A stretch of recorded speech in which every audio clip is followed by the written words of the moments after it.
జన్మలో. అందుకని వాళ్ళ అమ్మ ఒక మనోభావంతో, ఒక వాసనతో, ఒక కక్షతో ఎలాగైనా రావణాసురుణ్ణి చంపాలి, నేను చంపలేకపోతే చంపగలిగిన కొడుకునేనా కనాలి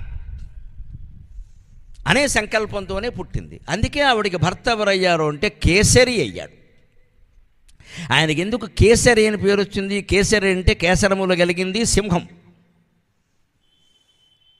ఎందుకు ఆయనకి ఆ పేరు వచ్చింది? దుందుభి అనేటువంటి రాక్షసుడు ఒకడు వస్తే వాడు మత్తగజంలా ఉంటే సింహంలా వాడి మీద వారి చంపేశాడు ఈ కేసరి.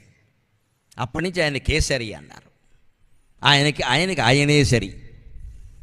అటువంటి కేసరికి అంజనాదేవినిచ్చి పెళ్లి చేసింది ఎవరయ్యా? కుంజరుడు అనేటువంటి వానరుడు. అంజనాదేవి తండ్రి పేరు కుంజరుడు. పుంజిక స్థల ఈ కుంజరుడికి కుమార్తెగా పుట్టింది. ఎందుకు పుట్టింది అంటే ఈవిడ్ని కేసరికి ఇచ్చి పెళ్లి చేస్తాడని తెలుసు. ఆ జన్మ సంకల్పం అది. ఆ కేసరి అంశతోనే కేసరికే హనుమంతుడు